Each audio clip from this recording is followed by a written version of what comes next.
კობახიძე განზრახაზიანებს ქართულ-ამერიკული ურთიერთობების აღდგენის პერსპექტივას, მიუხედავად იმისა, რომ ის იმავდროულად ამ ილუზიებით, თუ მოლოდინებით კვებავს საზოგადოებას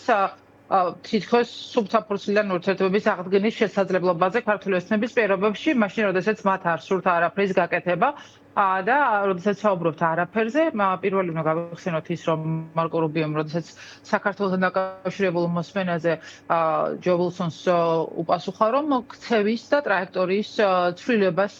ელოდება ის ქართული ოცნების მხრიდან და ჩვენ ვერ ხედავთ რაიმე ცვლილებას, მით უფრო მაშინ, როდესაც ერთი მხრივ ყიჟინი აქვს ატეხილი, იმიტომ რომ მაკა ბოჭორიშვილი არის ვაშინგტონში,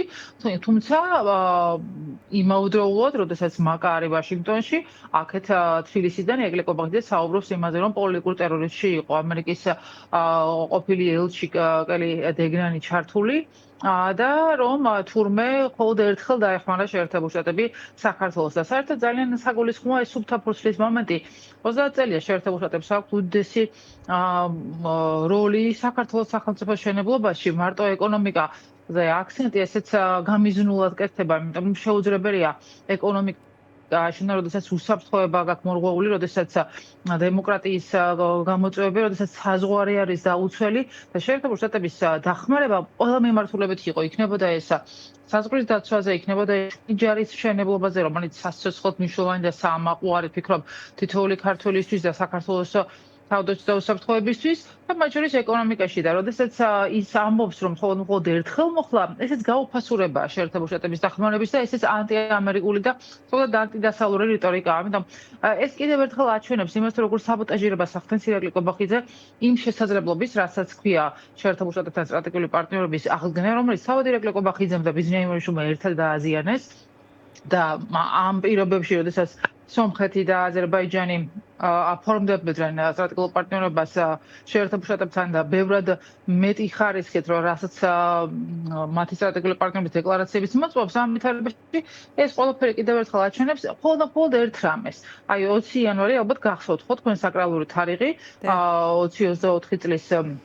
საპარლამენტო არჩევნების შემდგომ საქართველოში, როდესაც ისინი ამბობდნენ, რომ 20 იანვრიდან დაალაგდებოდა ყველაფერი შეერთებულ შტატებთან ტრამპის გაპრეზიდენტების შემდგომ. არ მიდის აქეთკენ პროცესი. ძალიან მარტივი მაგალითს გეტყვით. რუსო, მიუხედავად იმისა, რომ პრეზიდენტ ბაიდენს ძალიან ხშირად აკრიტიკებს პრეზიდენტი ტრამპი, მან გააგრძელა პრეზიდენტ ბაიდენის სანქციები ბიზნეს აიმარიშვილზე იმისთვის, რომ ეს რუსეთის სასარგებლო ქმედებებში იყო ჩართული საქართველოს წინააღმდეგ და ეს ვფიქრობ, რომ ძალიან ბევრს ამბობს თავად სათქმელს პრეზიდენტ ტრამპის პოლიტიკასთან დაკავშირებით საქართველოს მიმართებაში და მაშინ, როდესაც იყო მარკო რუბიოს ზარი ირაკლი კობახიძესთან, მაშინ, როდესაც იყო ვიზიტები მათ შორის შეერთებულ შტატების მხრიდან და არანაირი შედეგი არ მოყოლია ამ ყველაფერს, იმიტომ რომ ქართულ მოსემამ არ მოინდომა რაიმე შეცვლა, მხოლოდ კვლავ შიდა აუდიტორიისთვის გამოიყენა ყველა ეს ვიზიტი და მათ შორის ყველა ეს შეხვედრა, ეს კიდევ ერთხელ მოწმობს იმას, რომ მათ არ სურთ სტრატეგიული პარტნიორობის განახლება, თუნდაც სულთა ფურცლიდან, იმიტომ რომ მათი ამ შემთხვევაში მიზანი იყო საქართველოს იზოლაცია დასავლეთისგან,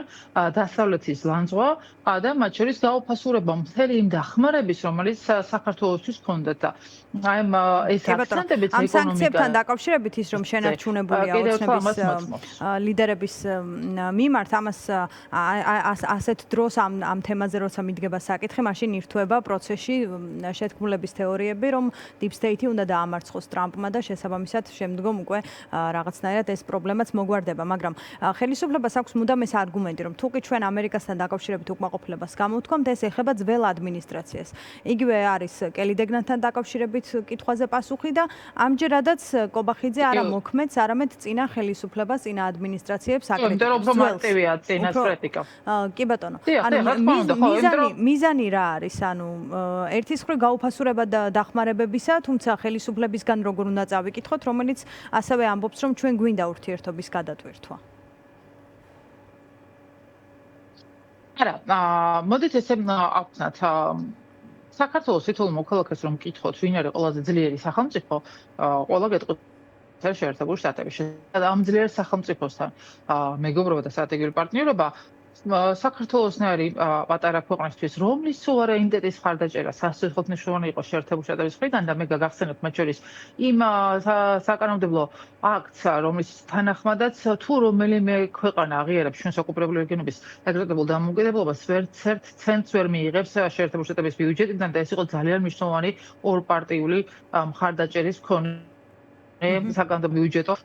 ინიციატივა, რომელიც მოქმედებს დღემდე. აი რომ ლაპარაკობს ირაკლი კობახიძე სუვერენიტეტს ვიცაო, მიუხედავად იმისა, რომ ყალბია მისი ეს ფიცი და მტკიცი, შეერთებული შტატების ეს კანონი რომ არ ყოფილიყო, არ აღიარების პოლიტიკა დღეს ოკუპირებული რეგიონების ეგრეთწოდებული დამოუკიდებლობის არ იქნებოდა ისეთი მყარი, როგორიც დღეს აქვს საქართველოს და როდესაც საუბარია ისე სუვერენიტეტის დაცვაზე, ძალიან მნიშვნელოვანი ინიციატივა ქონდა ეტუვას, რომელიც საქართველოს უგმეგობარია და როდესაც ისაუბრობს იმაზე, რომ სირიის ახალი ხელისუფლებასთან იმუშავებს იმისთვის, რომ უკან წაიღოს სირიის დიქტატორ ბაშარ ალ-ასადის მიერ ოკუპირებული რეგიონების აღიარება საქართველოსი. ეს რა თქმა უნდა კიდევ ერთხელ აჩვენებს იმას, თუ ვინ დგას საქართველოს სუვერენიტეტის ჯოზე და ვინ არა. და აი ამ ვითარებაში ვფიქრობ, რომ ზოგადად ეს შტურმი დასავლეთის წინააღმდეგ მხოლოდ აძლიერებს იმ ოკუპანტ სახელმწიფოს, რომლის წინაშეც შიშისგან გამომდინარე და მათ შორის სხვა გარემოებიდან გამომდინარე ირაკლი კობახიძე ხმას ვერ იმაღლებს. ვერ იმაღლებს 9 მაისის ეგრეთ წოდებულ შეთანხმებაზე, როდესაც ოკუპირებულ ცხინვალთან ფაქტობრივი ანექსიის ახალი ეგრეთ წოდებული ხელშეკრულება გაფორმდა. ვერ იმაღლებს ხმას, როდესაც კამბოლოვი პუტინის პირადად დანიშნული მაღალჩინოსანი ოკუპირებულ ცხინვალში ხვდება პუტინს და ფორმდება ის, რომ ის რიგარეშ ეგრეთ წოდებულ არჩევნებში უკვე პრეზიდენტად იქნება იქ მივლენილი და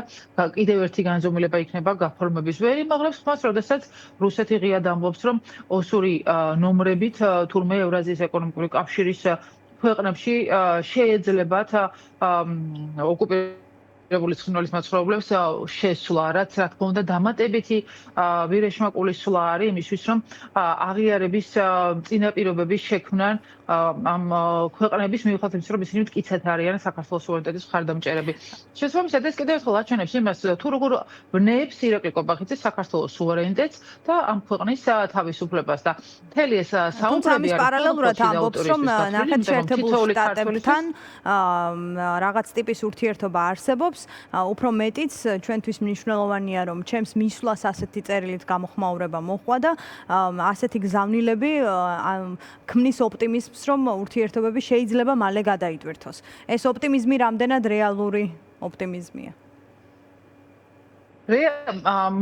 მოდით პირველ რიგში გულწრფელად გეტყვით, რომ ძალიან გამიხარდებოდა თუ რეგიონებისება მოხდებოდა, იმიტომ რომ აი ამ ოკუპაციის და ფაქტობრივი ანექსიის პირობებში შეერთებული შტატების მხარდაჭერა ისე როგორც სუვერენიტეტსაც საქართველოს ტერიტორიუმს ისევე როგორც საწუჭირდება. ეს ერთი. მეორე, ვიცით, წინაპირობები შეერთებული შტატების მხრიდან, რომ როგორ უნდა მოხდეს ამ ურთიერთობის გადატვირთვა და ღია თქვა მარკო რუბიო ქცევა შეცვალეთ და ტრაექტორია, რომელიც აღარ არის პროდასავლური და არის რეალურად პრორუსული და ბიზნეს სანქციება კიდევ ერთხელ ვიმეორებ, რომელიც პრეზიდენტმა ტრამპმა გააგრძელა, სწორედ რუსეთის სასარგებლო ქმედებებს გულისხმობს. ამიტომ 20 იანვრიდან მოყოლებული 25 წლიდან, როდესაც პრეზიდენტი ტრამპი შევიდა თეთრ სახლში, იქიდან მოყოლებული ისინი ამ ილუზიებით კვებავენ საზოგადოებას, იმიტომ რომ იციან საზოგადოების განწყობა. და იმავდროულად ალაპარაკებენ ზაზა შათირიშვილს, რომ ტრამპის დიფსეიტია შესაბამისად ეს არის ის